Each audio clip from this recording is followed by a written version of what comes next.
Have you ever stopped to consider how the smallest, seemingly insignificant choices you make each day quietly steer the course of your life? The coffee you skip, the conversation you avoid, the moment you choose patience over frustration. These are the invisible threads weaving the fabric of your destiny. Marcus Aurelius once wrote, "You have power over your mind, not outside events. Realize this, and you will find strength." What if that power extends far beyond the obvious decisions, into the hidden choices you barely notice? This is the heart of Stoic wisdom, recognizing that every fleeting thought, every unspoken reaction, every silent commitment shapes who you become. Stoicism teaches us to see these subtle influences with clear eyes. It's not just the grand, life-altering decisions that define us, it's the quiet ones, the ones that slip by unnoticed, piling up like invisible bricks, building the house of your character. Imagine standing at the end of your life and tracing back every triumph and every regret. You'd likely find they didn't spring from dramatic crossroads, but from countless ordinary moments where you unknowingly chose courage or fear, discipline or indulgence, presence or distraction.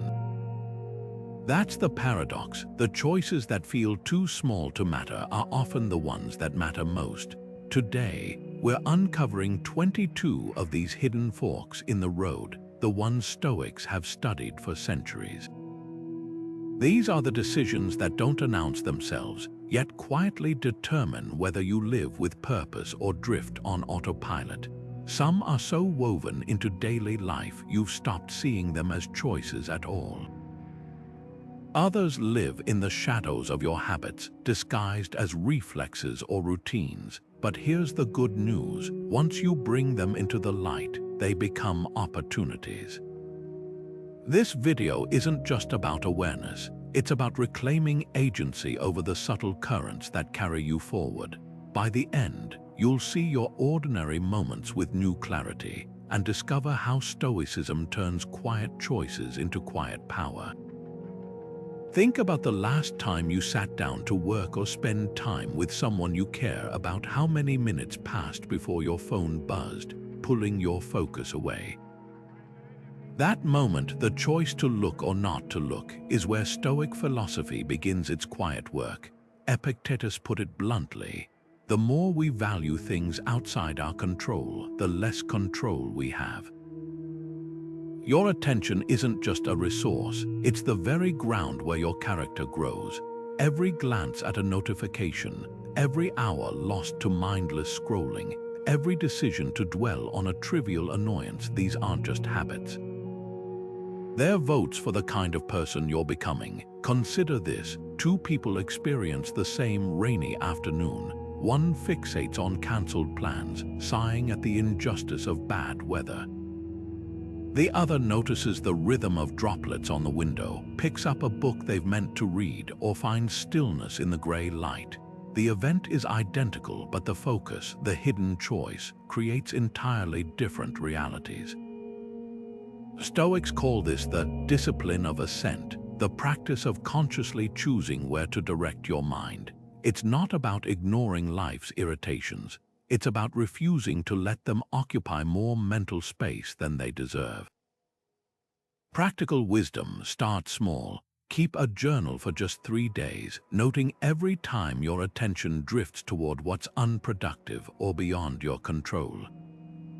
You'll quickly see patterns, maybe the lure of gossip, the pull of old resentments, or the habit of refreshing news feeds. Then experiment. When a distraction arises, pause and ask, does this deserve a piece of my life? The goal isn't perfection, it's awareness, the kind that turns autopilot into intention. So here's a question to carry with you today. What if the most important choice you make isn't what you do, but what you notice? Between the event that unsettles you and the reaction that follows, there's a space often so brief it feels invisible. That sliver of time is where your power lies.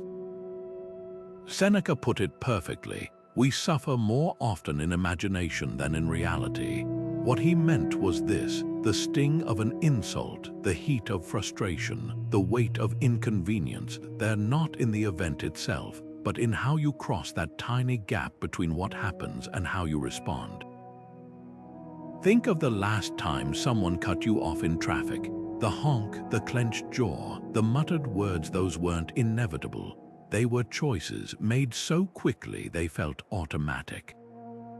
But Stoics train to widen that gap, to spot the moment before reaction hardens into habit. Here's why this matters. Every time you react without pausing, you're not just responding to a situation, you're sculpting your future self. The brain is a pattern maker. Yell at the driver today, and tomorrow's irritation comes easier. Choose silence once, and the next pause grows more natural. Modern life is full of these micro moments. The snarky comment you bite back, the sigh when your Wi-Fi lags, the way you tense at an overflowing inbox. None feel significant in isolation. Together, they're the quiet curriculum of your character. Try this experiment. For the next 24 hours, watch for just one thing the instant when something rubs you the wrong way. Maybe it's a coworker's tone, a long line at the store, or a misplaced set of keys. In that split second, pretend you're hitting pause, not to suppress the feeling, but to ask, what version of myself do I want to send into this moment? You'll start to notice something extraordinary. The space isn't as narrow as it seems. Even a breath's worth of distance changes everything. So here's your challenge. Before the day ends, catch yourself in one of these hidden crossroads. Not to judge it, but to witness it. That's where Stoic freedom begins. Marcus Aurelius left us a simple but radical idea. You don't have to turn this into something. It doesn't have to upset you. At first glance, it sounds almost dismissive until you realize he's pointing to one of the most powerful hidden choices we make every day: the interpretations we assign to events. Think of the last time you faced a setback, a missed promotion, a rejected idea, a plan that fell through. The facts were just facts, but the story you told yourself about them. That's where the real drama unfolded. Stoicism doesn't ask you to ignore life's sharp edges. It teaches you to question whether you're holding them by the blade or the handle. Here's the fork in the road most people miss. Between what happens and what it means lies a gap where your freedom lives. Imagine two colleagues receiving the same critical feedback. One spirals into self-doubt, convinced it's proof they'll never succeed. The other leans in, curious, treating it as a map showing where to grow. Same words, wildly different outcomes, not because of the event, but because of the invisible choice of interpretation that followed. The Stoics called this prohersis, our ability to consciously assign value rather than react reflexively. It's not about positive thinking, it's about accurate thinking. A traffic jam isn't ruining your day, it's just cars not moving. The ruin only begins if you decide it's personal. Try this reframing exercise next time life throws a curveball. First, strip the event down to its bare facts, no adjectives, no judgments, just the unedited footage of what occurred. Then ask, what's one other plausible way to interpret this? A delayed flight isn't wasted time, it's found time. A difficult conversation isn't a threat, it's data. Even pain can be a teacher if you're willing to sit in the front row.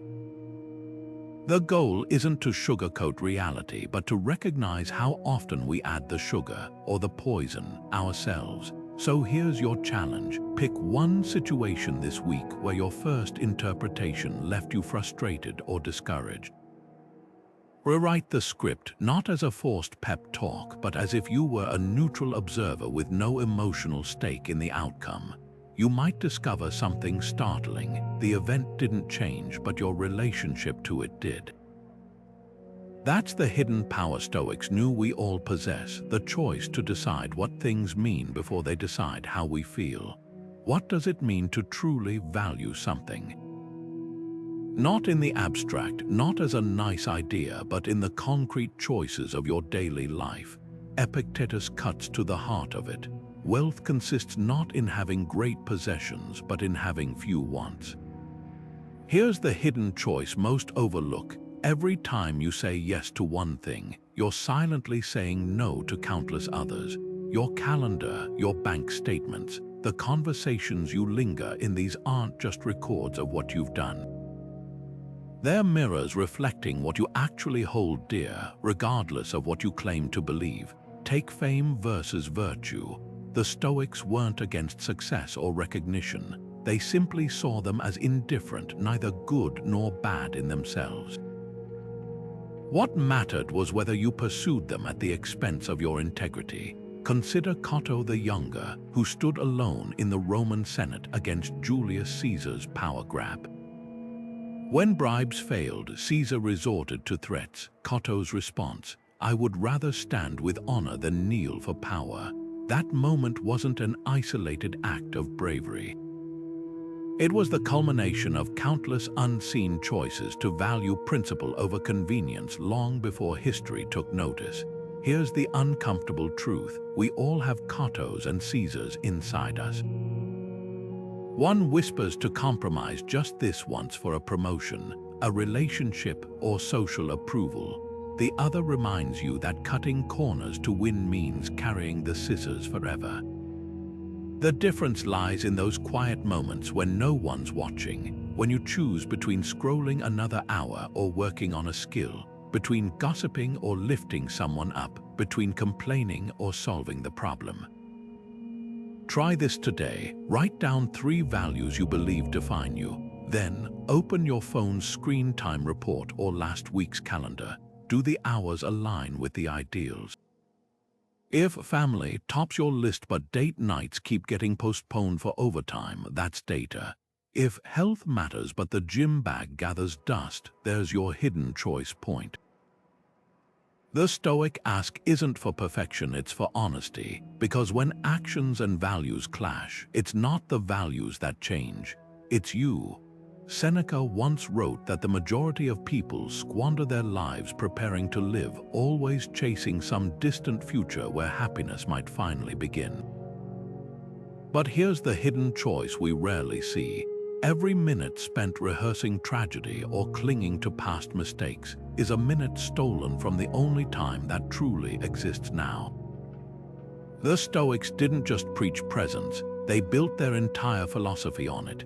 Imagine holding an hourglass where the sand represents your life. Most people are so fixated on the grains that have already fallen or anxiously counting those yet to drop that they miss the few slipping through their fingers in this very instant. Consider 2 co-workers stuck in the same tedious meeting. One mentally replays an argument from yesterday while drafting tomorrow's to-do list. The other notices the slant of afternoon light through the blinds, catches an unexpected insight in a colleague's comment, and feels the solid weight of the pen in their hand. Same room, same clock time, radically different experiences of being alive. This is what Seneca meant when he said, "Life is long if you know how to use it."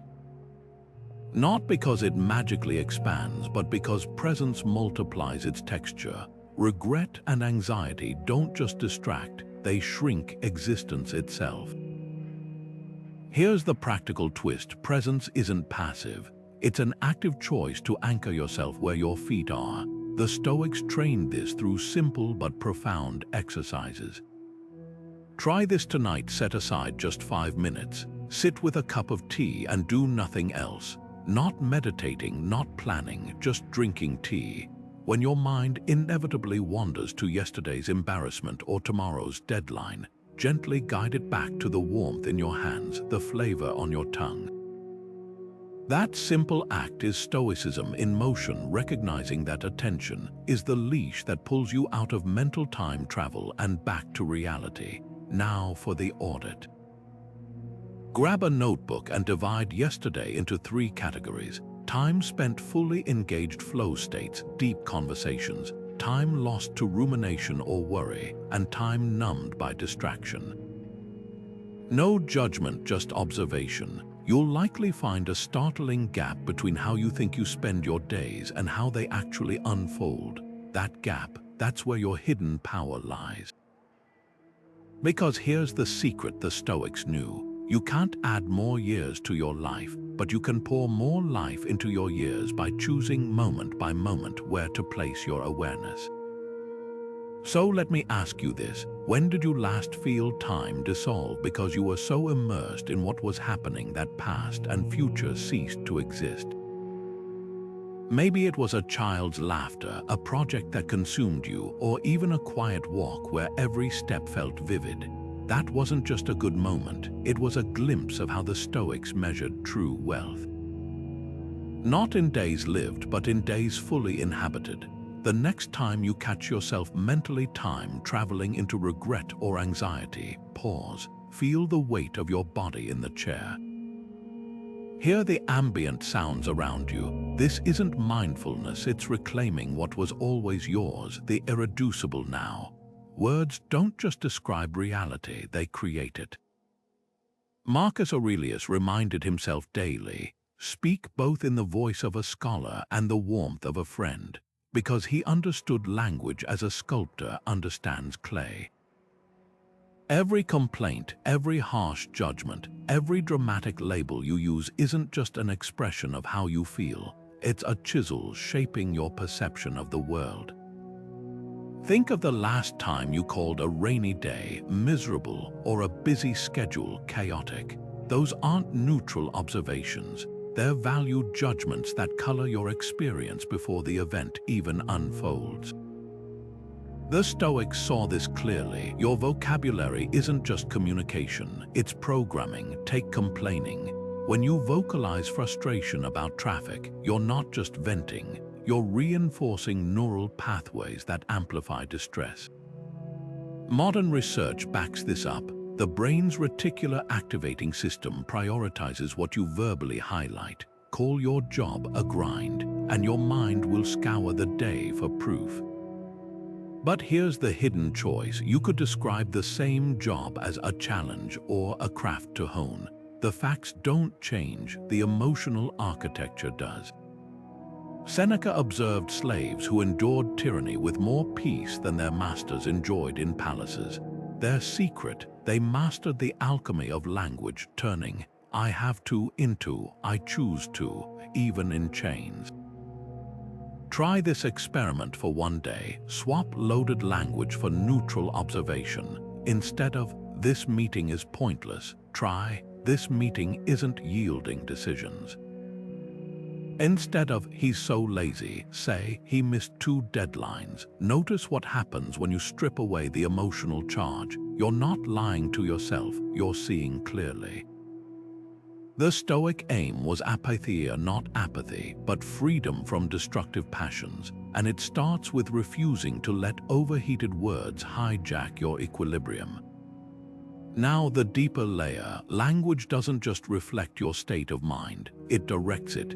Ancient Stoics practiced prosoch attention to inner dialogue.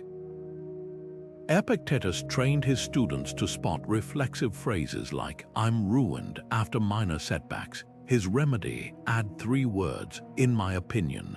That tiny pause exposes the subjective lens. Modern psychology calls this cognitive distancing. Stoics called it wisdom. Your challenge today, become an archaeologist of your own speech. Carry a notepad and tally how often you use absolutist language, always, never, disaster. Then rewrite one of those moments with precise, measured terms. You'll discover something profound. When you stop calling a delayed train a nightmare, it stops feeling like one. That's the hidden superpower of words. They're the quiet architects of your emotional world. And unlike external events, you alone hold the blueprint. Seneca's letters cut straight to the bone on one of life's most underestimated choices. Tell me who you spend time with, and I'll tell you who you are. It's easy to dismiss this as ancient wisdom until you notice how the people around you shape your thoughts before you even realize it. Think of the last conversation that left you energized versus one that drained you. Neither happened by accident. The Stoics recognized what modern science now confirms. Emotions and attitudes spread like invisible currents through social circles. Your friend's cynicism, your co-worker's resilience, your partner's patience, these aren't just their traits. Over time, they become shared mental real estate. Consider two types of relationships the Stoics warned about. First, the mirthful companions. Seneca described people who bond over gossip, outrage, or empty pleasures. These ties feel exciting in the moment but leave you emptier afterward, like eating cotton candy for dinner. Then there's what Marcus Aurelius called the fellowship of the wise, those who challenge you to think deeper, act kinder, and question your own excuses. The difference isn't about intelligence or status. It's about whether time with them leaves you more aligned with your best self or more entangled in pettiness. Here's the hidden mechanism at work. Every interaction is a silent curriculum. A friend who constantly vents trains you to see life as a series of catastrophes. A colleague who focuses on solutions schools you in agency. Even passive exposure reshapes you, like the way a room full of yawns becomes contagious, the Stoic practice. Regular relationship audits, not in a cold, transactional way, but with the clarity of a gardener pruning not out of dislike for the plant, but love for the garden. Try this tonight. Recall 3 recent conversations, one that left you inspired, one that depleted you, and one that was neutral. Now ask, if these were the only influences in my life, who would I become in a year? The answer isn't about cutting people out. It's about consciously balancing the emotional nutrition in your social diet. Because here's the truth no one tells you. You can't spend every weekend with complainers and remain untouched, any more than you can swim in the ocean and stay dry. So here's the invitation. For 1 week, keep a simple tally. After each social interaction, note whether you felt more or less like the person you aspire to be.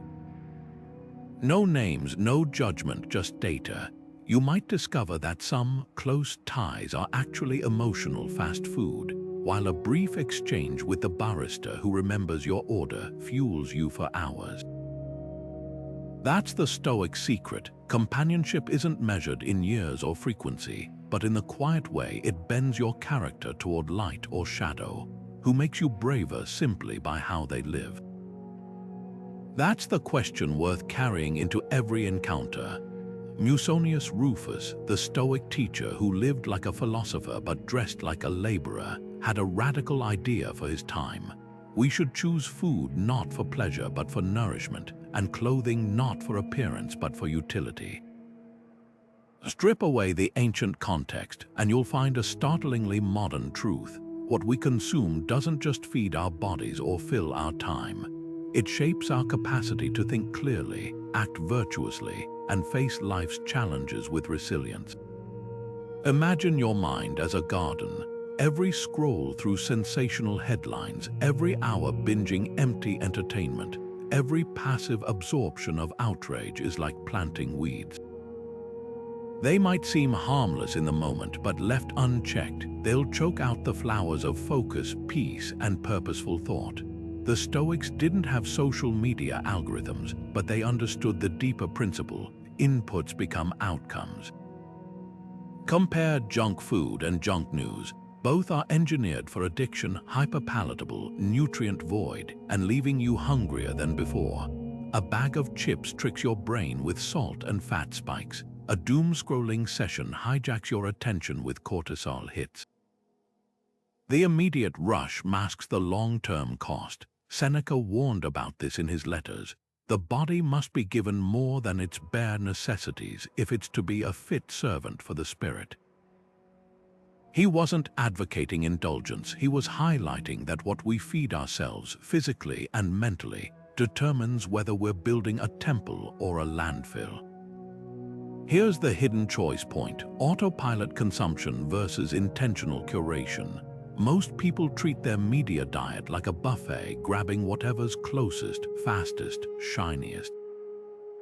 Stoics approach it like a surgeon selecting instruments with precision and purpose. Try this experiment. For one evening, replace your usual screen time with just 2 activities: reading something that stretches your mind, even a single chapter of a challenging book, and jotting down reflections from your day.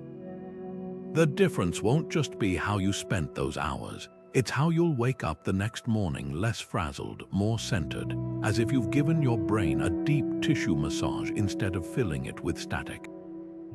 Digital detoxes aren't about deprivation, they're about reclaiming sovereignty over your attention. Start small. Designate 30 minutes before bed as a no-thumb scroll zone. Notice what happens when you resist the itch to check notifications. At first, it feels like withdrawal because it is. Your brain has been conditioned to crave those micro-dopamine hits. But soon, you'll discover something extraordinary. The space between stimuli and response widens. You'll catch yourself reaching for your phone less out of habit and more from conscious choice. That's Stoic moderation in action, not rigid denial, but the freedom that comes from not being enslaved to impulses. Now, consider your last truly mindful consumption choice. Was it turning off a podcast mid-episode because it felt trivial? Skipping the viral outrage piece to read a long-form essay instead? Passing on dessert because you recognized it as boredom eating? These tiny acts of discernment are where philosophy becomes practical. They're silent rebellions against a world screaming for your unthinking consumption. The Stoic ask isn't to live like an ascetic hermit, it's to ask before each bite, click, or purchase, is this serving the person I'm trying to become? When you start auditing inputs with that question, you'll find the answers, and your path forward become unexpectedly clear. Epictetus posed a question that cuts through centuries of human discontent. He is a wise man who does not grieve for the things which he has not, but rejoices for those which he has. At first glance, it sounds like simple advice until you realize gratitude isn't just a feeling. It's a choice, a deliberate lens through which Stoics view every circumstance. Picture 2 travelers stranded by a storm. One curses the rain for ruining their journey. The other notices how the droplets bead on leaves, listens to the rhythm of thunder, and finds unexpected beauty in the delay. Same storm, vastly different experiences, not because of the weather, but because of where they chose to direct their attention. This is the hidden fork in the road most miss. Entitlement says, "This shouldn't be happening to me," while Stoic gratitude asks, "What can I find here that's worthy of my appreciation?" The difference isn't Pollyanna-ish optimism. It's recognizing that even in loss, there's something to honor. When the Roman philosopher Seneca was exiled to Corsica, a barren island far from Rome's splendor, he didn't drown in self-pity. Instead, he wrote letters detailing the island's rugged beauty, the clarity of its night skies, the freedom found in simplicity. His hardship didn't vanish, but his relationship to it transformed. That's the alchemy of gratitude. It doesn't deny life's sharp edges. It refuses to let them define the entire landscape. Modern research echoes this ancient wisdom. Studies show that practicing gratitude rewires neural pathways, reducing stress and boosting resilience. But the Stoics took it further. They saw thankfulness as armor against the entitlement that whispers, "I deserve more." Consider your morning routine. Do you groan at your alarm or pause to appreciate a bed to rise from, the coffee that's too bitter, or the fact you have coffee at all? These micro-choices accumulate into either a mindset of scarcity or one of abundance. Here's a practice to try tonight. Before sleep, name 3 things you'd miss if they vanished tomorrow. Not the grand, obvious blessings, but the ordinary miracles. The hum of a working refrigerator, a friend's predictable text greeting, the way sunlight slants through your window in late afternoon. This isn't just listing positives, it's training your mind to spot gold in what you've stopped seeing. Epictetus trained his students to do this with their very breath. When you kiss your child good night, remind yourself that you're borrowing this moment. Not to invoke fear, but to heighten presence. Now, reflect on this. What do you walk past every day without truly seeing? The chair that holds you when you're weary. The shoes that carry you, the hands that type, lift, create. Gratitude isn't passive, it's an act of resistance against the numbness of habit.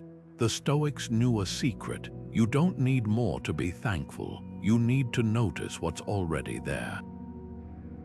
And in that noticing, you reclaim the power to shape not just your perspective, but your entire experience of being alive. There's a hidden alchemy in how we spend our energy, one the Stoics understood better than most.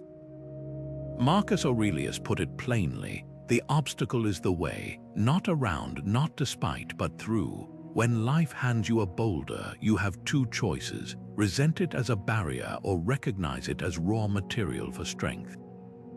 This is amor fati, love of fate in action, not passive acceptance but active engagement with whatever comes. Think of a blacksmith shaping red-hot metal. The hammer's blows aren't punishment, they're what transform ore into sword. Your challenges, they're that hammer. The question isn't whether you'll face resistance, it's whether you'll let it temper or break you. Procrastination is the quiet thief of this transformation. It whispers, later, when life demands now. But here's what most miss: delaying action isn't just about laziness.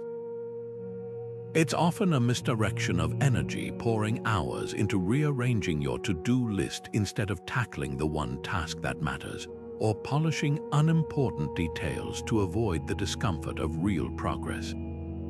Seneca saw this clearly. We are stricken not by time's passage, but by what fails to flower within it. Every moment spent hesitating is energy leaked, potential untapped. Consider two students facing the same difficult exam. One spends weeks anxiously imagining failure, scrolling motivational quotes, and reorganizing study notes. The other dives into practice problems, embracing each wrong answer as a signpost pointing where to improve. Both expend effort, but one fuels growth while the other burns mental calories without moving forward. That's the Stoic distinction between motion and action. Motion feels productive: planning, preparing, worrying. Action is productive: doing, failing, adjusting. Try this energy audit. For 3 days, track not just what you do, but why. Label each effort. Is it purposeful action, avoidance disguised as busy work, or unnecessary resistance to what can't be changed? You might discover you're bench-pressing emotional dumbbells, straining over traffic jams, others' opinions, or hypothetical disasters, while neglecting the real weights that strengthen your character. Now, the deeper layer. Effort isn't just about quantity, it's about direction. An archer wasting arrows on the wrong target isn't disciplined, they're lost.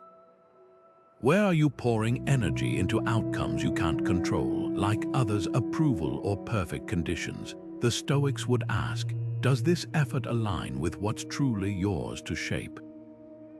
Because here's the paradox: when you stop wasting strength fighting tides you can't command, you'll find reserves for the seas you can sail. So tonight, ask yourself, what's one area where you've been confusing motion with action? Where could redirecting even 10 minutes of misplaced effort change your trajectory? Remember, the same wind that extinguishes a candle fans a wildfire. Your energy isn't lacking, its application might be, and that's always a choice. Seneca once observed, "We have 2 ears and 1 mouth so that we can listen twice as much as we speak." At first glance, it sounds like polite advice until you realize Stoic silence isn't just about manners. It's a disciplined choice to create space between impulse and expression, a filter ensuring your words aren't just heard, but worthy of being heard. Think of the last time someone cut you off mid-sentence. Now recall a moment when someone truly listened, their silence making you feel seen. That difference isn't accidental. It's the result of a hidden decision to withhold speech not out of timidity but intentionality. Gossip reveals this power in reverse. When you pass along a rumor or critique someone's choices in their absence, you're not just sharing information, you're casting votes for the kind of community you want to inhabit. The Stoics saw speech as currency. Spend it on pettiness and you devalue your own character. Invest it in truth or kindness and you enrich every conversation you touch. Consider two co-workers discussing a struggling teammate. One dissects their failures with relish, the other pauses, then says, "I wonder what burdens they're carrying we can't see." The same situation, radically different silences, one passive, the other potent. Here's where Stoic restraint becomes revolutionary. Silence isn't empty. It's the canvas where wisdom paints. In debates, rushing to speak often means defending your position instead of refining it. Try this challenge next time tensions rise. Before responding, count to 5, not to stall, but to ask, is what I'm about to say true, necessary, kind? You'll find most heated arguments dissolve when words stop being weapons and start being bridges. But silence isn't just about avoiding harm. It's about making room for what matters. Ancient Stoic teachers practiced strategic muteness, days without speaking to sharpen their discernment.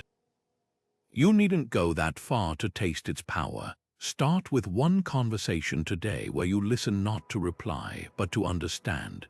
Notice the urge to interrupt, to correct, to one-up, then let it pass like a cloud.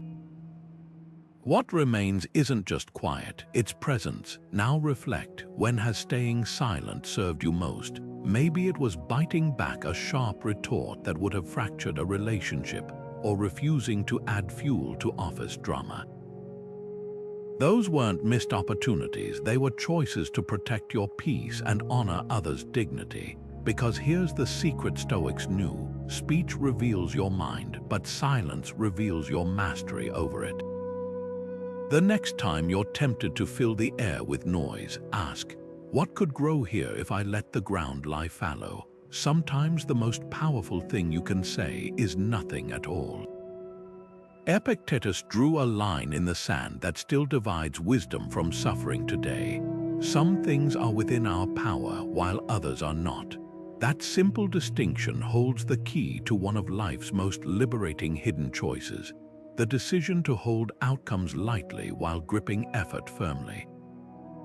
Picture two archers. One obsesses over where the arrow will land, sweating over every gust of wind and twitch of the bow. The other focuses solely on their stance, breath, and release. Both want to hit the target. Only one understands that the shot, not the result, is where their power ends. This is the Stoic art of detachment, not indifference, but clarity about where your agency begins and ends. Modern life bombards us with illusions of control. We fret over strangers' opinions, agonize about hypothetical futures, and tie our peace to outcomes that dangle like puppets on fortune's strings. The Stoics called this the inverse slavery, chaining your happiness to what you can't command. Consider parenting. You can model kindness, provide stability, offer guidance, but you can't guarantee your child's choices or shield them from all pain. The parent who ties their self-worth to their child's every success or failure lives on an emotional roller coaster. The Stoic parent, they pour love into actions within their control while releasing the rest like leaves in a stream. Relationships reveal this dichotomy vividly. Attachment whispers they must never leave, breeding jealousy and control. Stoic acceptance says, I will love fully while honoring their freedom, fostering trust and presence. The difference isn't in the depth of care, but in where you anchor your peace. Seneca wrote letters to his friends as if each might be his last, not with morbidity, but with a clarity that made every word matter more. Try this release practice tonight. Write down 3 current worries: a job interview, a health concern, a strained friendship. For each, draw 2 columns: what I control and what I don't. You might list preparing thoroughly in the first column for the interview, but the hiring manager's mood in the second. This isn't about giving up, it's about focusing energy where it actually shapes outcomes. The Stoics called this the art of the sailor. You can't control the wind, but you can adjust the sails. Now, the deeper layer, detachment isn't passivity. It's the precision to distinguish between steering the boat and trying to command the sea. That project you poured your soul into that still failed. The apology you gave that wasn't accepted. These aren't defeats unless you measure them by outcomes alone. The Stoic measures by effort and intention, the only metrics that ever truly belong to you. So here's your challenge. Pick one area where you've been clinging to results like a life raft. Maybe it's a creative project's reception, a loved one's life choices, or societal approval. Then ask, if I cared half as much about my actions and twice as little about the outcomes, how would I show up differently tomorrow? That shift isn't resignation, it's the birth of real freedom. Because when you stop demanding that life bend to your will, you start discovering the will to meet life as it comes. Marcus Aurelius kept a private journal not to record his triumphs, but to remind himself daily, you could be good today. Instead, you choose tomorrow. That razor-sharp self-awareness cuts to the heart of Stoic humility, the hidden choice between guarding your ego and pursuing growth. Imagine two students receiving feedback on their work. One tenses at every critique, hearing only threats to their self-image. The other leans forward, hungry for ways to improve. Both hear the same words. Only one recognizes that the sting of correction is the friction that polishes potential. Arrogance builds walls where curiosity builds bridges. The Stoics saw this clearly when they warned against the tyranny of self-opinion, the invisible prison where you mistake your current understanding for ultimate truth. Consider the Roman admiral who refused to learn new naval tactics because our ancestors' ways suffice. His fleet sank under the weight of his certainty. Contrast that with Cato the Younger, who despite his fame as a philosopher-statesman, would attend lectures well into old age. When mocked for sitting among youths, he replied, "Better to blush while learning than grow pale from ignorance." Here's the fork in the road most miss. Humility isn't about self-deprecation. It's about accurate self-assessment. The arrogant mind says, "I already know." The Stoic mind asks, what might I still be missing? Modern science confirms this ancient insight. Studies show those who overestimate their competence stagnate, while those who acknowledge gaps improve fastest. Your expertise in one area doesn't immunize you from blindness in others. Seneca captured this when he wrote, "No man was ever wise by chance. Wisdom comes from the deliberate choice to kneel before what you don't yet understand." Try this audit of your last disagreement. Did you listen to uncover truth or to gather ammunition? When facts contradicted your view, did your pulse quicken with defensiveness or curiosity? That physiological response is your ego's alarm system, not signaling danger but opportunity. The Stoic practice cultivate beginner's mind in one area this week. If you're a seasoned cook, follow a recipe exactly without tweaking. If you're tech-savvy, ask a child to explain an app. Discomfort is the price of growth. Humility is the currency. Now reflect, when has pride cost you more than it paid? Perhaps it was insisting on a flawed plan to save face, or dismissing advice that later proved vital. The irony, those who fear looking foolish in the moment often become fools in the long run. The Stoics offered an antidote. See yourself as a work in progress, not a finished masterpiece. Your knowledge isn't a monument to defend, it's a garden to tend. And gardens only flourish when open to both sunlight and rain.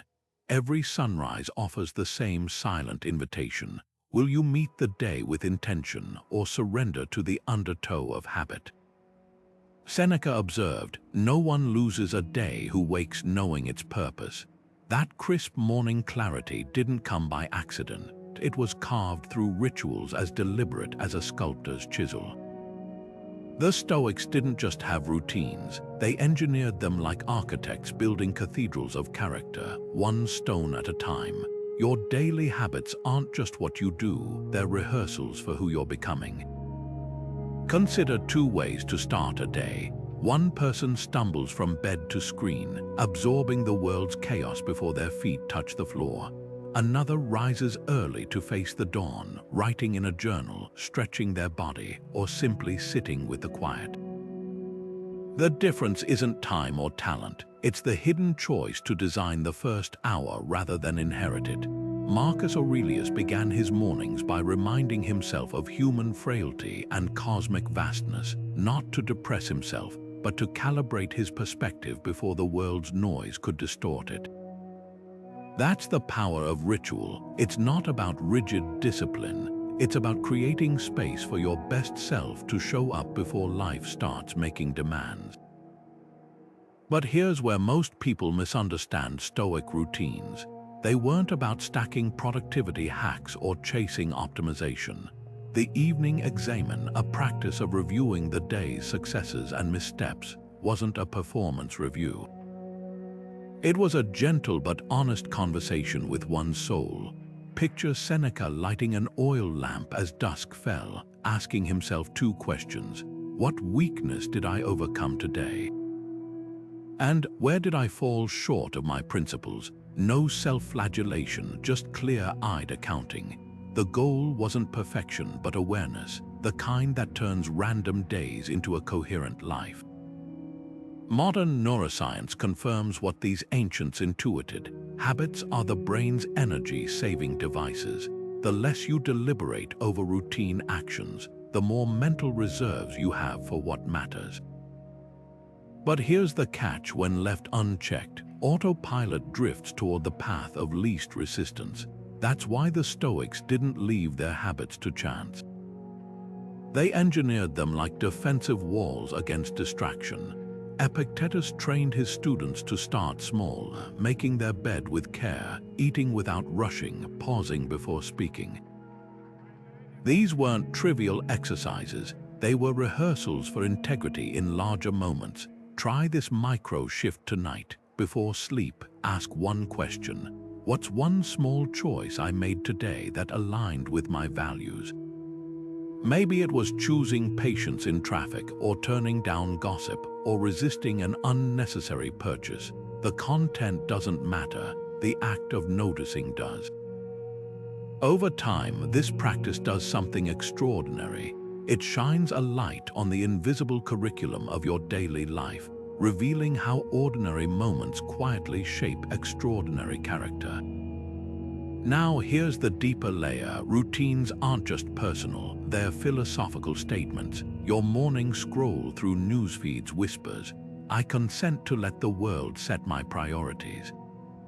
A few minutes of journaling declares, "I choose reflection over reaction." Even something as simple as leaving your phone outside the bedroom sends a message to your subconscious. Rest is worthy of protection. The Stoics knew that how you steward your hours is how you honor your existence. So let me ask you this: what's one habit operating beneath your notice that's quietly steering your life's trajectory? Is it the reflexive reach for your phone that fragments your focus? The late-night snacks that fog your mornings, the automatic yes to requests that drain your reserves? These aren't just behaviors, they're the silent architects of your future self. The good news: you're the foreman on this construction site, and the next brick gets laid today. Epictetus threw down a challenge that still echoes through the ages. First, learn the meaning of what you say, and then speak. At first glance, it sounds like simple advice until you realize he wasn't just talking about words.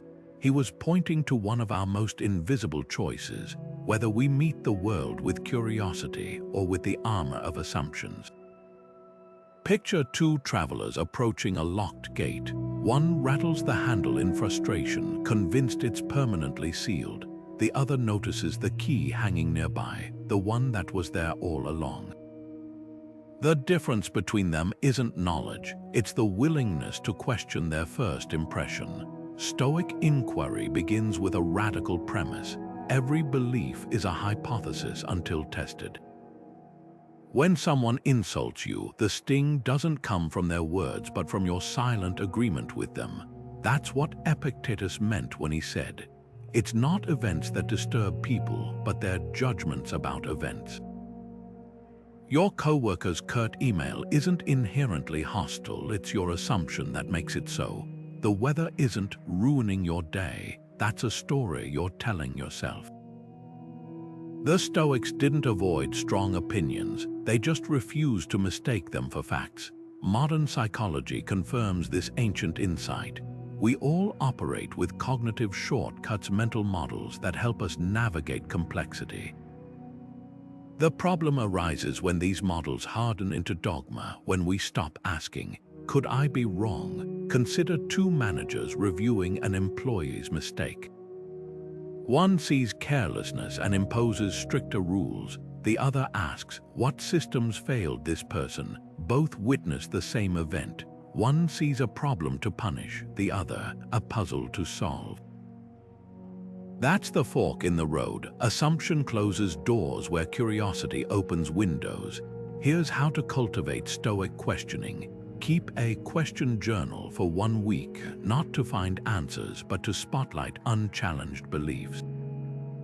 Each evening, identify one assumption you operated under that day. Maybe it was, "My partner should just know what I need," or "This project has to be perfect."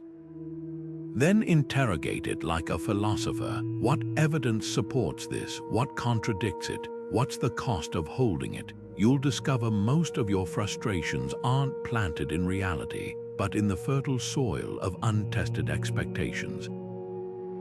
The magic happens when you apply this to self-perception. That voice whispering, "I'm not good enough," or "I'll always fail at this." Have you ever truly cross-examined it? Marcus Aurelius did this daily, writing, "Ask yourself, is this necessary?" about his own thoughts. Try it with your most persistent self-doubt. Treat it like a courtroom witness. What's its track record of accuracy? What vested interest might it have in keeping you small? You'll often find these mental parasites survive not because they're true, but because they've never been challenged. Now consider this. What belief about yourself or others have you carried for years without ever putting it on trial? Maybe it's, "I'm bad with money," or "People can't change." Write it down, then list 3 experiences that contradict it, not to erase the belief, but to loosen its grip. That's the Stoic secret. Curiosity isn't about dismissing your perspective. It's about refusing to be its prisoner. The next time you feel certain about something, especially something painful, pause. Ask yourself, what if the opposite were true? The answer might not change your circumstances, but it will change your freedom to move through them. Marcus Aurelius left us a line that cuts through 2,000 years of human conflict. What injures the hive injures the bee. This wasn't poetic metaphor, it was practical Stoic physics. They called it sympatheia, the radical understanding that harming another is like cutting your own flesh and calling it someone else's wound. Picture an ancient marketplace where a merchant cheats a customer. The Stoics didn't just see a moral failing, they saw a man poisoning his own drinking well, because every act of exploitation weakens the community he depends on. Your resentment toward a difficult neighbor, that's not just anger, it's a weight you chose to carry stone by stone every time you replay their slights in your mind. Here's the hidden pivot point. Compassion in Stoicism isn't saintly virtue, it's strategic wisdom. When Epictetus advised, "Bear and forbear," he wasn't preaching passivity. He was offering a key to unlock chains you didn't know bound you. Compare two co-workers handling the same lazy teammate. One seethes, tallying every uncompleted task like a debt collector. The other considers, what if his apathy masks exhaustion or fear of failure? The first builds a prison of bitterness, the second preserves energy for solutions. Both face the same situation. Only one recognizes that empathy isn't about the other person, it's about safeguarding your own peace. Try this reframing exercise next time resentment flares. Visualize the person who wronged you as a child, not to excuse their actions, but to remember that every adult carries wounds they don't speak of. The driver who cut you off might be racing to a hospital. The curt cashier might be nursing a broken heart. This isn't naive idealism. It's emotional judo, using perspective to disarm hostility before it disarms you. The Stoics practiced premeditatio malorum, anticipating adversity not to fear it, but to drain its power to shock. Apply that to human behavior, expect thoughtlessness, and you'll meet it with preparation rather than outrage. Now, the deeper layer, self-compassion. Stoicism's harsh reputation crumbles when you read Marcus Aurelius' midnight journal entries, gentle reminders to himself like, be tolerant with others and strict with yourself, but not so strict that you forget you too are human. For every external act of kindness, there's an internal parallel.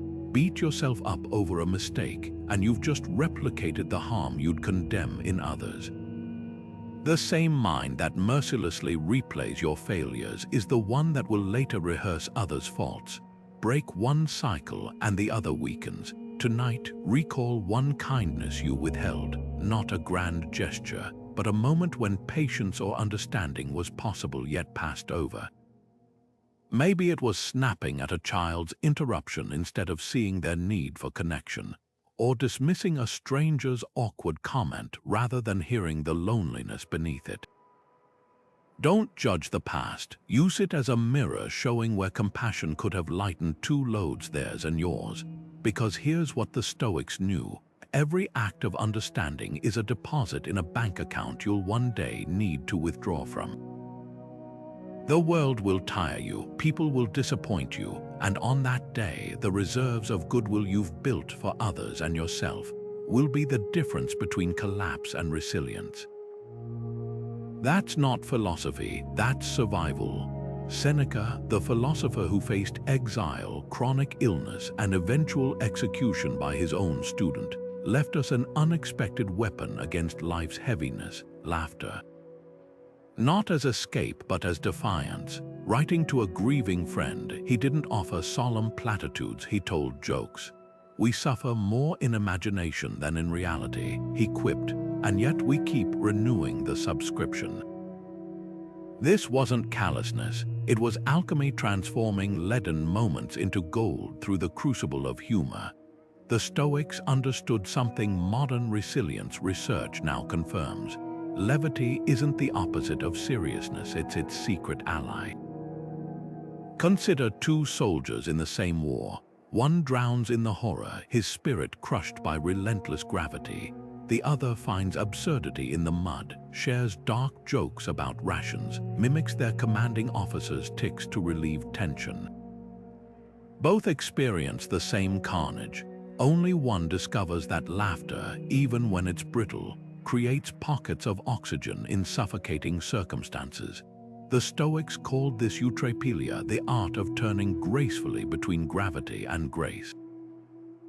It's why Marcus Aurelius, amidst leading Rome through plague and war, reminded himself to approach life like a banquet, not denying its bitterness but refusing to be defined by it. History preserves moments when Stoic wit cut through despair like sunlight through storm clouds. When the cynic philosopher Diogenes, whose teachings influenced Stoicism, was captured by pirates and sold into slavery, he didn't plead or rage. Assessing his new owner, he deadpanned, "You'll need someone to manage men, I suggest buying me." The stunned aristocrat did, making Diogenes tutor for his sons. That's the hidden superpower of humor. It doesn't change facts, but it rearranges their emotional furniture. Here's where modern life misunderstands Stoic joy. We confuse cynicism, which mocks everything, with lightheartedness, which treasures enough to not take the trivial too seriously. Scroll through social media, and you'll find sneering takes masquerading as wit. True Stoic laughter, like Seneca's, springs from deep engagement with life's paradoxes. It's the difference between laughing at someone's pain and laughing at the absurdity that pain exists at all. One diminishes, the other dignifies. Try this recalibration today. When stress mounts, ask, what's the most ridiculous way to view this situation? Not to minimize real challenges, but to expose how often we add unnecessary solemnity to unavoidable difficulties. A delayed flight becomes improv theater. Watch fellow passengers morph into Shakespearean tragedians over pretzel shortages. A tech failure transforms into a forced digital detox. The goal isn't to fake cheer, but to spot the hidden comedy in life's imperfect script. Now reflect, when has humor been your lifeline? Maybe it was diffusing a tense argument with a well-timed quip, or laughing at your own overreaction when the disaster turned trivial by morning. That's Stoic laughter in action, not as denial, but as perspective. Because here's the secret Seneca knew: joy and sorrow aren't opposites, they're fellow travelers on the same road. And sometimes the only way to carry the weight is to lighten up. Epictetus drew a line in the sand with 7 words: if you want to improve, be content to be thought foolish. That razor-sharp advice cuts to the heart of one of our most overlooked choices, the decision to guard your time, energy, and spirit with the same ferocity you'd defend your home from thieves. Because every yes you give when your soul whispers no isn't just generosity, it's self-betrayal wrapped in politeness. Picture 2 neighbors, one who leaves their door unlocked, accepting every package, petition, and interruption with a tired smile. The other installs a gate, not to be cruel, but to preserve quiet mornings for study and evenings with family. The Stoics weren't hermits, but they understood that without boundaries, you're not a person, you're a public square. People-pleasing masquerades as virtue when it's really fear in disguise, fear of conflict, of missing out, of being labeled selfish. But here's what Seneca saw clearly: no one can belong to everyone without abandoning themselves. That committee you joined out of obligation, the favors that eat your weekends, the toxic relationship you tolerate, these aren't acts of kindness, they're withdrawals from your finite emotional reserves. Contrast this with the Stoic no, which isn't rejection but redirection. When Marcus Aurelius declined lavish parties to focus on governance, he wasn't being antisocial, he was honoring his duty to Rome by conserving his clarity. Try this boundary script next time demands pile up. I can't commit to that fully right now, and you deserve better than half my attention. No apologies, no justifications, just truth. Notice how different that feels from resentfully agreeing while silently tallying the debt. The first preserves both parties' dignity, the second poisons future interactions. Now audit your last week. Where did you say yes with your lips while your gut screamed retreat? Was it the extra project that pushed family dinners off the calendar? The friend who treats your time like an all-you-can-eat buffet? Every overcommitment starts as a tiny compromise, a single brick in the wall between who you are and who you pretend to be for others' comfort. Here's the paradox the Stoics uncovered: setting boundaries isn't selfishness, it's stewardship. You wouldn't pour your last clean water into a cracked vessel. Why do it with your focus, your peace, your one irreplaceable life? That coworker who interrupts your deep work hours doesn't need access to you, they need respect for your craft. The relative who expects you to fix their perpetual crises doesn't need your labor, they need the gift of facing their own consequences. Tonight, list 3 areas where no would actually be the kinder choice for you and the asker. Maybe it's declining a role you'd perform poorly, or refusing to engage with gossip that degrades everyone involved. Then hear Epictetus' voice across centuries. It's impossible for someone to learn what they think they already know. Sometimes the most stoic act isn't enduring, it's declining so others can grow. Your boundaries aren't walls, they're the banks that let the river flow deeper instead of flooding shallowly everywhere. Marcus Aurelius once observed how effortlessly nature moves through its cycles, the way winter never resists spring's arrival, and how fruit ripens in its own time without grasping for hurry. There's a quiet wisdom in this rhythm, a lesson for those of us who confuse speed with progress. The Stoics saw patience not as passive waiting, but as active trust in the unfolding of what's meant to be. Think of a farmer who plants seeds and then paces the field, digging them up daily to check for growth. His impatience doesn't hasten the harvest, it destroys it. Your goals, relationships, and personal growth operate by the same law force. What isn't ready, and you don't get results faster, you get broken roots. Modern life glorifies urgency. We measure success in overnight achievements, viral moments, and instant transformations, but the Stoics measured it in seasons. When Marcus wrote, "The universe is change, our life is what our thoughts make it," he was pointing to a hidden choice. You can either rage against time's current or learn to swim with its tide. Consider 2 artists. One churns out piece after piece, chasing trends and algorithms, growing frustrated when recognition lags.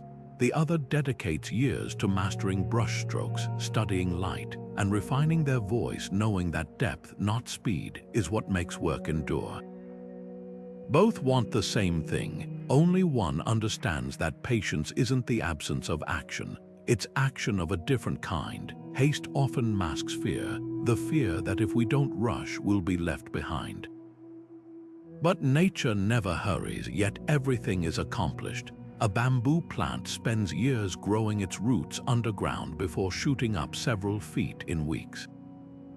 The Stoics would call this physis, the innate intelligence of natural development. Your own growth follows these same invisible timelines. Pushing for a promotion before you've honed the necessary skills might land you the title, but not the competence to keep it. Forcing a relationship to fit your timeline might secure a wedding date, but not the foundation to sustain it. Here's a practice to cultivate Stoic patience. Choose a mantra for moments when impatience flares. This is the season I'm in, not the season I'm stuck in. Then, conduct a rush audit. Where are you straining against natural timing? Maybe it's refreshing your inbox every 10 minutes for a reply, or berating yourself for not mastering a language in months when children take years. The antidote isn't idleness, it's redirecting that energy toward what you can control, showing up consistently, refining your craft, or simply being present where you are. Now reflect on this. What if the delays you resent are actually protections? The job you didn't get might have drained your soul. The relationship that ended too soon might have ended too late. The Stoics believed in logos, a kind of divine logic threading through life. Your timeline isn't wrong, it's yours alone. So next time impatience grips you, ask, am I rushing toward something or away from the discomfort of not having it yet?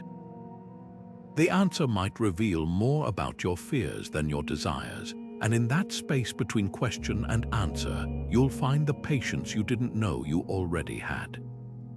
There's a quiet kind of courage that doesn't roar like a lion but whispers in the choices we barely notice, the decision to speak up when it's easier to stay silent, to try when failure seems certain, or to face discomfort rather than flee. Seneca called this the bravery of ordinary days, writing, "Sometimes even to live is an act of courage." He wasn't talking about grand heroics, he meant the daily choice to meet life head-on instead of shrinking from its edges. Picture 2 hikers at a cliff's edge. One peers over, feels their stomach drop, and steps back.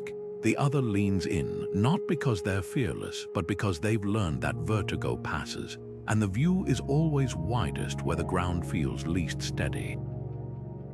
That's the Stoic secret. Courage isn't the absence of fear, it's the habit of moving forward with it. The Stoics practiced memento mori, remembering mortality, not to dwell on death, but to electrify life. When Marcus Aurelius wrote, "You could leave life right now," he wasn't being morbid, he was issuing a wake-up call. Procrastination isn't just about delayed tasks, it's about deferred living. Every time you avoid a difficult conversation, postpone a dream, or mute your true voice to keep the peace, you're not just passing up an opportunity. You're rehearsing for a role you never wanted, the version of yourself that watches life through a window instead of stepping into it. Contrast this with micro-courage, the 30 seconds it takes to voice an unpopular opinion in a meeting, the deep breath before admitting you don't know something, or the resolve to sit with loneliness instead of numbing it with distractions. These aren't small acts, they're the reps that build emotional muscle. Try this fear-facing challenge. For 1 week, pick one tiny act of courage each morning, something that makes your pulse quicken but won't upend your life. Maybe it's asking for help instead of pretending you have it all together, or deleting an app that's become a crutch for avoidance. Track what happens after the discomfort. You'll notice something surprising. The fear was never the obstacle. It was the illusion of the obstacle. Ancient Stoics trained like athletes for these moments. They visualized worst-case scenarios not to scare themselves, but to prove they could endure them. When Seneca imagined exile, poverty, or betrayal, he wasn't inviting disaster. He was inoculating himself against the paralysis of what if. Now, recall a moment when you exercised quiet courage, perhaps so small no one else noticed. Maybe it was biting back a cruel remark during an argument, or showing up to a social event when anxiety urged you to cancel. That moment wasn't insignificant. It was a fork in the road where you chose growth over comfort. The Stoics believed these choices compound like interest. Today's 5 seconds of bravery funds tomorrow's 10, and over time, you stop seeing fear as a stop sign and start reading it as a signpost pointing exactly where you need to go next. So here's the question to carry forward. What's one thing you've been avoiding, not because it's impossible, but because it's uncomfortable? The answer isn't a to-do list item. It's a map to your next frontier. Epictetus lived with just a wooden bowl until he saw a child cupping water in their hands. In that moment, he tossed his last possession, realizing even that was excess. This wasn't poverty, it was the ultimate freedom. Stoic minimalism isn't about owning nothing, it's about removing everything that owns you. Imagine 2 travelers. One drags a overstuffed trunk through every airport, sighing at each delay. The other walks with a single bag, adapting effortlessly to missed connections. Both reach the same destination. Only one arrives unburdened. Your life's trunk is full of invisible weight, apps you never use, obligations that drain you, mental clutter masquerading as necessity. The Stoics called this euthymia, a mind clear of distractions, like still water reflecting truth. Modern life confuses accumulation with progress. We jam calendars with events we dread, buy organizers for our overflowing drawers, and medicate stress caused by our own excess. Seneca warned, "It is not the man who has too little, but the man who craves more that is poor." That craving isn't just for objects, it's for approval, for control, for the illusion of security. Contrast this with focused living. When Marcus Aurelius led Rome, he slept on a simple cot while emperors before him drowned in silk. His restraint wasn't deprivation, it was strategic. Every non-essential removed meant more energy for what truly mattered, ruling justly. Try this one thing removal practice today. Open a closet and find one item untouched in months, not to discard it, but to ask, what fear makes me keep this? Is it the gym shirt gathering dust? I might restart my fitness journey. Or the expired spices? What if I need them someday?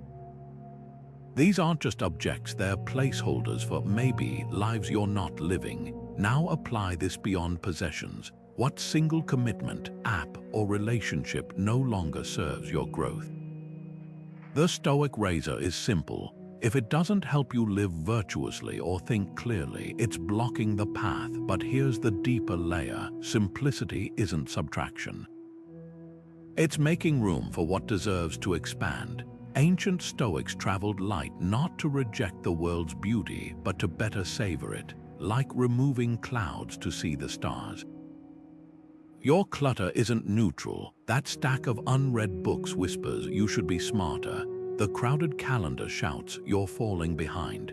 Digital notifications are tiny thieves stealing your presence. Minimalism is rebellion against consumerism's lie that more equals better, against hustle culture's demand that busy equals important. So pause and ask, what's one invisible complication in your life? Maybe it's the habit of checking news first thing, seeding anxiety before breakfast, or the just-in-case items filling your trunk, literally and metaphorically weighing you down. Epictetus offered a litmus test. Does this bring me closer to wisdom or drag me toward distraction? That question, applied daily, becomes a chisel carving away everything that isn't essential until all that remains is a life lived with intention, not inertia. The child drinking from their hands knew something we've forgotten. Sometimes the container is the thing keeping you from the water. Marcus Aurelius spent his final hours not in fear, but asking those around him, have I done well my part? That question wasn't about his empire or achievements. It was about the invisible threads of impact woven through ordinary acts. Stoicism flips our modern obsession with legacy on its head. It's not about crafting a perfect epitaph, but living in such a way that your absence leaves a fingerprint on the world's conscience. Think of two gardeners. One plants flowers for the Instagram perfect bloom. The other tends soil, knowing they may never sit under the shade of the trees they nurture. Both dig in the dirt. Only one understands that legacy isn't left. It's lived day by quiet day in choices no one applauds. The Stoics measured life not in years but in ripples. When Marcus wrote, "What we do now echoes in eternity," he wasn't speaking metaphorically. Every time you choose patience over pettiness, integrity over convenience, or generosity when no one's watching, you're not just acting virtuously, you're altering the moral atmosphere around you. Consider the teacher who stays late to help a struggling student, the parent who breaks a cycle of harsh words, the stranger who returns a lost wallet. None of these make history books. All of them send currents through time we can't fully trace. Legacy isn't the monument. It's the sediment of 1,000 unremarkable moments lived well. Here's where Stoic legacy diverges from self-interest. Modern culture often reduces impact to metrics: followers gained, wealth amassed, accolades collected. The Stoics asked a different question. Who have you helped become better? Epictetus, born a slave, left no grand buildings or treatises, yet his teachings on inner freedom shaped emperors and still guide millions today.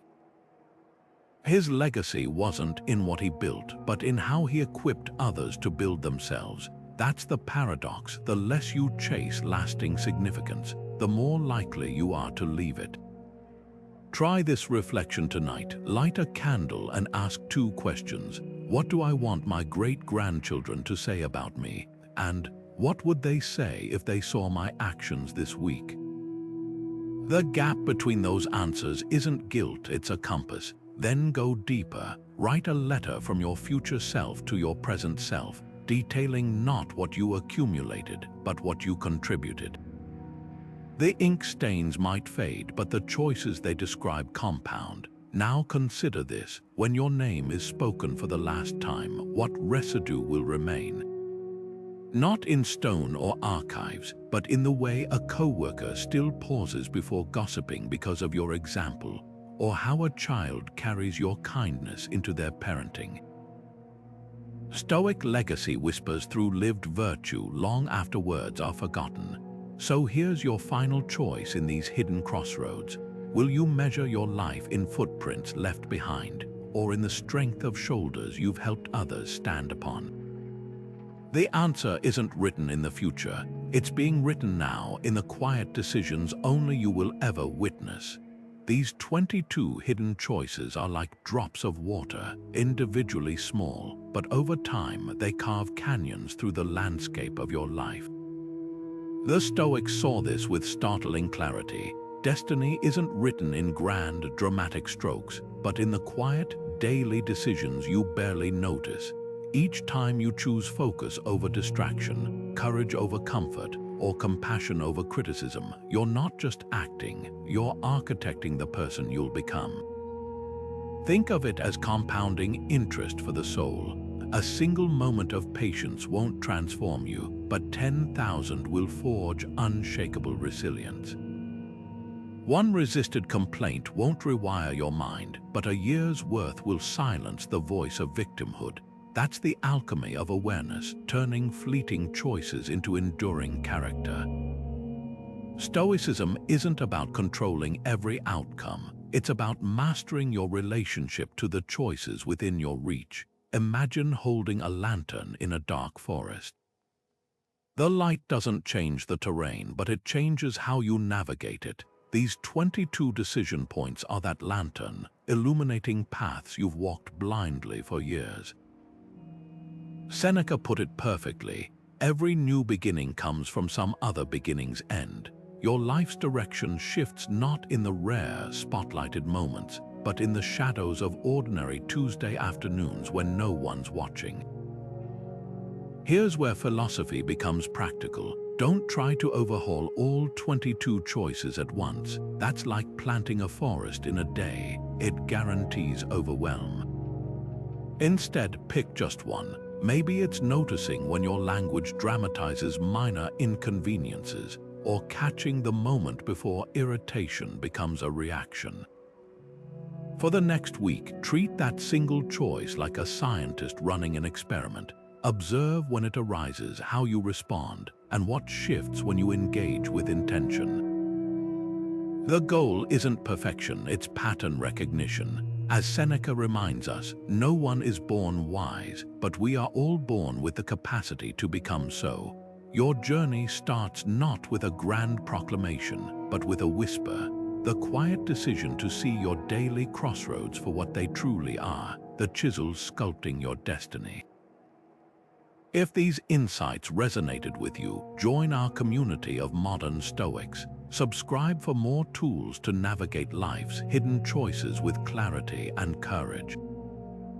The next time you face one of these subtle forks in the road, remember, the power was never in the path, it was always in your notice.